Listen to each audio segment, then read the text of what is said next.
Bonsoir à tous et bienvenue dans votre rendez-vous hebdomadaire de l'actualité saint-martinoise. À la une en ce vendredi 15 mars, une mission de l'Agence nationale de rénovation urbaine, l'ANRU, est actuellement sur le territoire. Ils sont venus dresser un diagnostic du bâti sur les quartiers prioritaires de Sandy-Grande et quartier d'Orléans. Le port de Galisbey a lancé une concertation préalable à son projet d'agrandissement le 26 février dernier. En quoi consiste le projet d'extension ? Qu'est-ce que cela implique ? Nous sommes allés poser la question au directeur. Philippe Diallo, président de la Fédération française de football, était en déplacement sur notre territoire jeudi. Il a tenu une conférence de presse. Nous l'entendrons en fin de journal.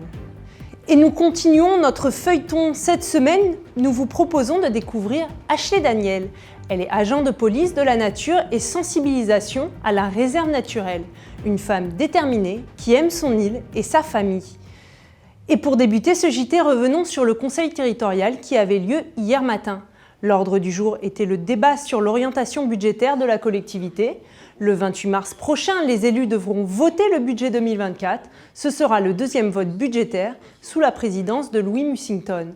Mais pour l'heure, il s'agissait pour eux de mieux comprendre les priorités de la collectivité, la situation budgétaire actuelle et les évolutions à venir. Nous avons recueilli les propos du président sur les projets à venir de ce nouveau budget. Déjà, un renforcement des moyens pour pouvoir bien exercer les différentes compétences.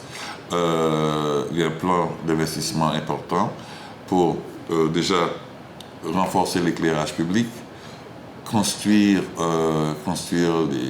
la construction des établissements scolaires, construire une cité administrative qui va débuter en 2025. Il faut construire les stades, tout ça aussi, les études vont peut-être finaliser cette année. Il y a le centre culturel à Sandy-Grande. On vient d'acheter le foncier, donc un projet est en train de se construire et qui pourra débuter 2025. Formaliser le projet de création du centre de l'université pour une antenne de l'université de la Guadeloupe à Saint-Martin. L'ICI, c'est-à-dire l'Institut de formation pour les soins infirmiers sur Saint-Martin. Et pendant ce conseil territorial, une absence a été remarquée du côté de l'opposition, celle des 4 membres de la team Gibbs. Ils n'ont pas pris part à ce débat. Nous avons contacté l'ancien président Daniel Gibbs pour comprendre cette absence. Décision collective, de toute façon, comme toutes les décisions que nous prenons. Je pense que ça fait un petit moment que nous demandons un certain nombre d'informations à la collectivité lorsqu'il s'agit de conseils territoriaux aussi importants que les DOB. C'est pas une récurrence qu'on a mis sur table. C'était sur des débats d'orientation budgétaire. Pour faire des débats, il faut avoir tous les éléments. Et encore une fois, on a constaté que les éléments n'étaient pas là. Qu'on nous donne en parcimonie un certain nombre d'informations et que le reste est caché et présenté en séance. Nous connaissons les 93 membres des conseils de quartier de l'île. Mardi, ils ont été présentés lors d'une cérémonie à la CCISM. Ils sont 18 membres par conseil élus pour 5 ans. Désignés pour certains et tirés au sort pour les autres lors du conseil exécutif du 8 février dernier. Leur rôle, rapporter les besoins de la population et donner leur avis sur les projets.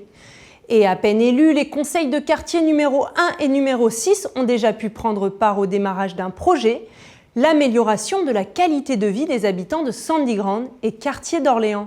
Une mission de l'Agence régionale pour la rénovation urbaine est présente jusqu'au 22 mars pour effectuer un diagnostic. Nous les avons suivis lors de leur visite de Sandy-Grande. Ils étaient nombreux mardi après-midi dans les rues de Sandy-Grande. L'ANRU et le cabinet Aegis étaient accompagnés de membres de la collectivité, de la préfecture, ainsi que les représentants du quartier. Les 2 prestataires de services financés par l'État et mandatés par la collectivité avaient pour objectif de comprendre la vie de ce quartier et de diagnostiquer l'état du bâti.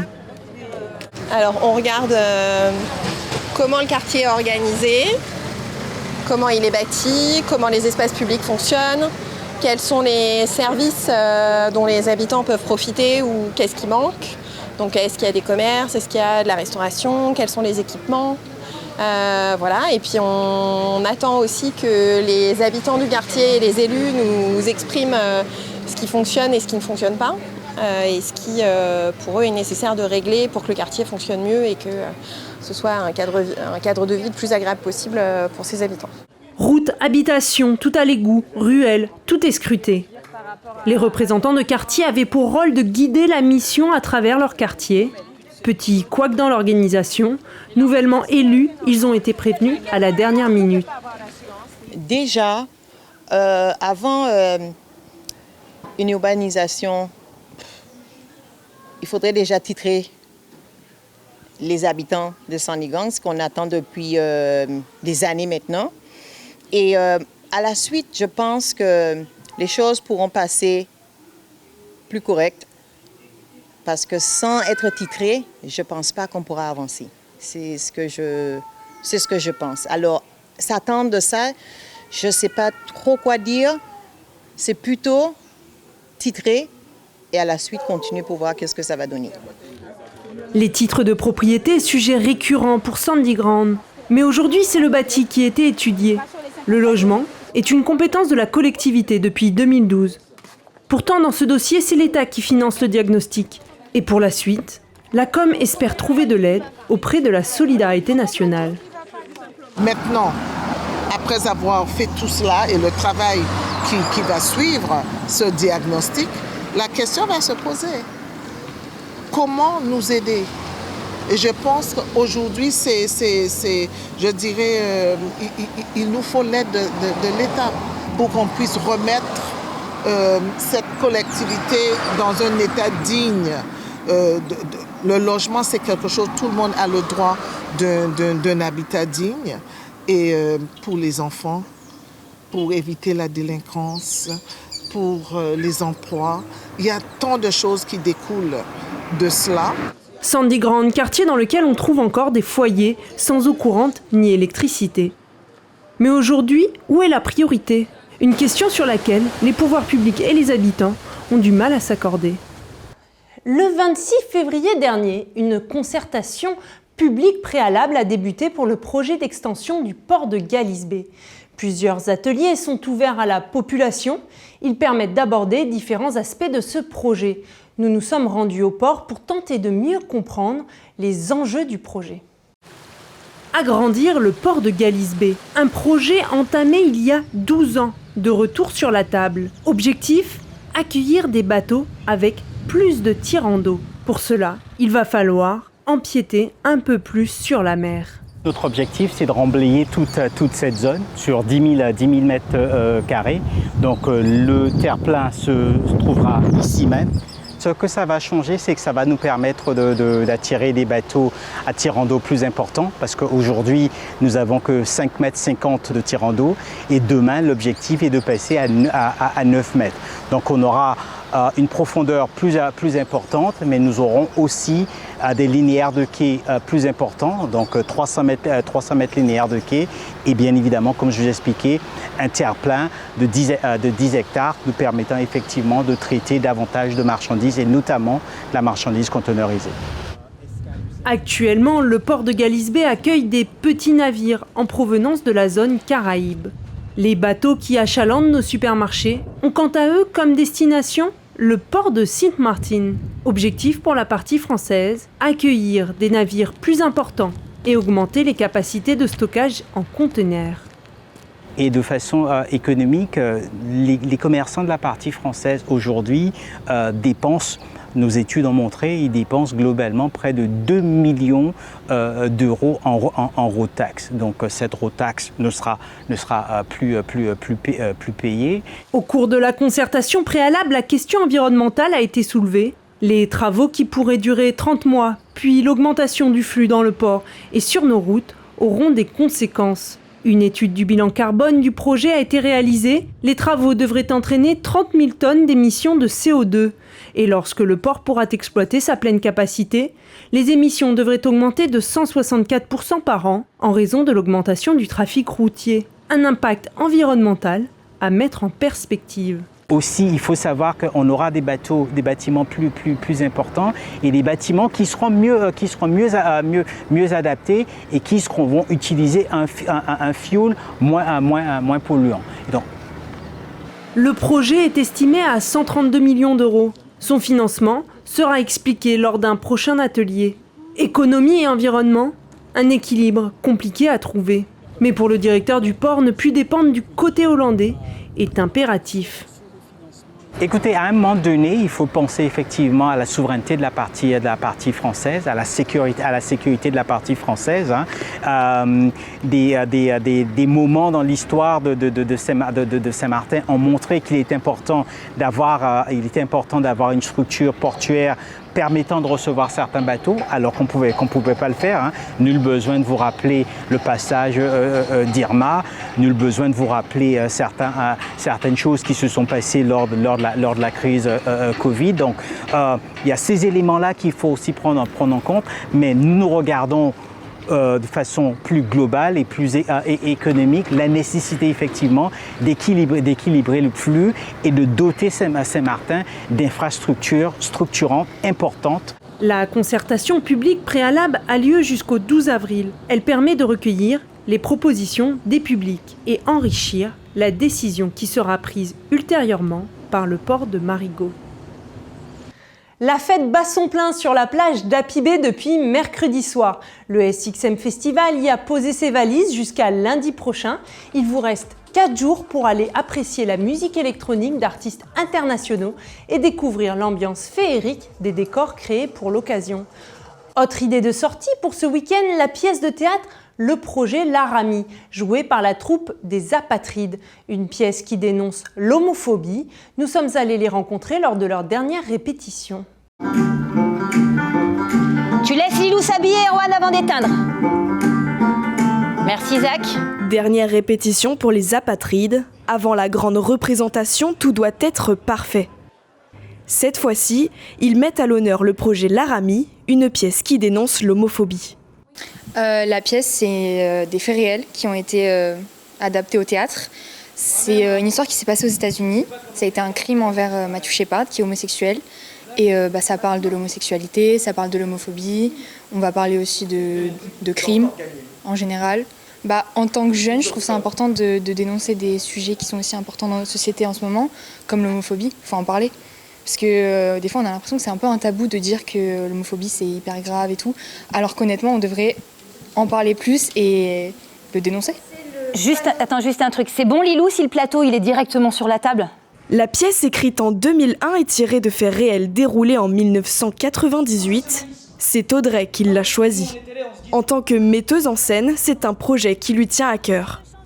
C'est moi qui ai décidé de monter le projet Laramie, mais c'est pas une pièce que j'ai écrite, c'est une pièce qui a été écrite par Moïse Kaufmann, qui était le directeur du Tectonic Theater. J'ai porté mon choix sur le projet Laramie parce qu'elle permettait de mixer des adolescents et des adultes et que c'est vrai que j'aime bien ce genre de projet. En plus de ça, c'est une thématique qui n'a pas beaucoup été abordée. On choisit à peu près une pièce sérieuse par an. Cette année, on a choisi celle-ci parce que le sujet de l'homophobie était particulièrement sensible sur nos territoires. Il était grand temps d'en parler. On espère évidemment qu'il va y avoir énormément de gens pour venir assister à ce spectacle. Et au-delà de ça, on espère ouvrir le débat. C'est-à-dire qu'on attend des lycéens, on attend des adultes, on attend une mixité de population. Et ce qu'on espère vraiment, c'est surtout que ça ouvre le débat derrière. Les Apatrides seront sur scène ce week-end et le week-end prochain au théâtre La Chapelle. Après avoir visité la Guyane, la Martinique et la Guadeloupe, le président de la Fédération française de football, Philippe Diallo, était de passage sur notre île jeudi dernier. Cette visite avait pour objectif de mieux appréhender les spécificités de notre football local et d'améliorer son soutien financier. On l'écoute. L'éloignement par les kilomètres ne doit pas se traduire par un isolement. Et donc en venant ici, j'essaie de montrer que la fédération est attentive au football ici. Il y a plusieurs questions qui ont été soulevées. Il y a celle des infrastructures. La fédération avait, au moment de l'ouragan Irma, dégagé un fonds de près de 500 000 € pour venir accompagner les rénovations et les remises à neuf de ces stades. J'ai dit au président de la collectivité que je me tenais prêt aujourd'hui à apporter une contribution pour la rénovation des terrains. Je pense notamment au terrain de Van Der Poel, pour qu'il soit finalisé, que l'équipe ici puisse bénéficier des des installations d'une ligue de qualité. Il y a des questions aussi de transport. Le coût du transport pour les équipes est un point important. La fédération ne pourra pas tout faire, mais j'ai dit qu'on aurait peut-être un fonds au sein de la fédération qui permette de prendre de manière plus spécifique en charge une partie du coût de ces transports pour les équipes. Puis il y a des questions aussi de dotation, des ballons, des maillots. Et là, je me suis engagé, dès mon retour en France, à pouvoir faire livrer ici les équipements nécessaires pour la bonne pratique du football. Nous continuons notre feuilleton mensuel mettant en avant les femmes du territoire. Aujourd'hui, nous partons en mer avec Ashley Daniel. Cette Saint-Martinoise arrivée à la réserve naturelle en juin 2015 est très attachée à la protection de la biodiversité de son île. Portrait. Départ de Lens-Marcel ce matin pour Ashley et Théo. Ils sont tous deux à la réserve naturelle. Ashley est arrivée il y a 9 ans, suite à un contrat d'avenir. Mon choix de prendre ce boulot à la réserve a été purement inspiré d'être en pleine nature et surtout de défendre la protection de mon île, d'où je suis. Pour débuter leur journée, direction Tintamarre. Ashley étant police de l'environnement, elle contrôle le respect de la réglementation au sein de la réserve naturelle. Que ce soit pour les plaisanciers ou les sociétés de charter.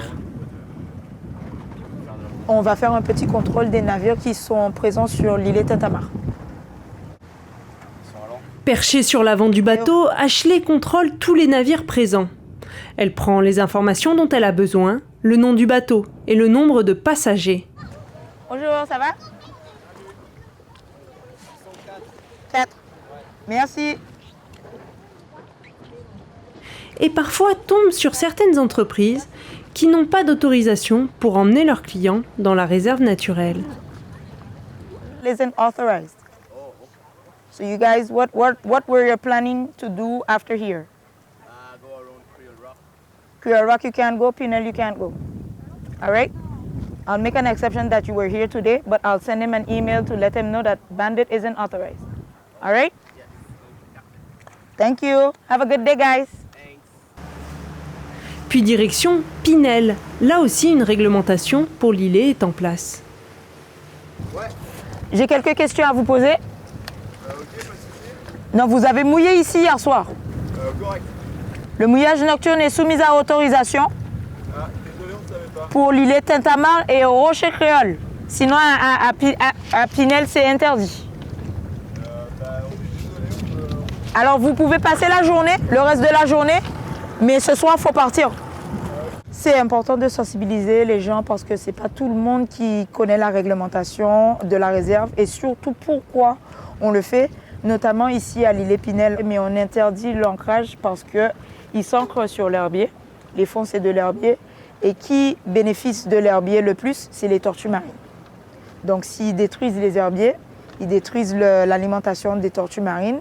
On ne met pas les amendes, on fait de la sensibilisation, mais si la sensibilisation est répétitive, ça peut élaborer une sanction. La journée en mer est terminée, retour sur terre pour les 2 agents de la réserve naturelle. Au-delà de la protection de l'environnement, la famille incarne un pilier essentiel de la vie d'Ashley. Tous les samedis matins, elle est là, au marché de Marigot, entourée de sa sœur et de son père. La vente de viande et de tartes coco sont un héritage pour Ashley. Je pense que c'est depuis ma naissance, depuis que je suis petite, je viens ici. Et je pense que c'est important pour moi, pour garder cette tradition, parce que ça a commencé par ma grand-mère. Mon père, il a repris de ma grand-mère. Et là, ça va être moi et ma sœur, ou ma sœur, qui va le reprendre de mon père. Avec détermination, Ashley montre qu'elle est capable de jongler entre ces 2 engagements. Celui qu'elle a pris pour la protection de l'environnement et son engagement indéfectible pour sa famille. C'est la fin de notre journal. Je vous remercie de l'avoir suivi. Vous pouvez retrouver ce JT dès demain sur notre site yotv.fr. Restez avec nous, nous vous proposons tout de suite l'entretien de la semaine. Et pour cette édition, je reçois le président de la collectivité, Monsieur Louis Mussington. Nous allons aborder la place des médias locaux dans le paysage saint-martinois. Je vous remercie de nous avoir suivis et j'espère vous retrouver toujours plus nombreux la semaine prochaine. Bon week-end.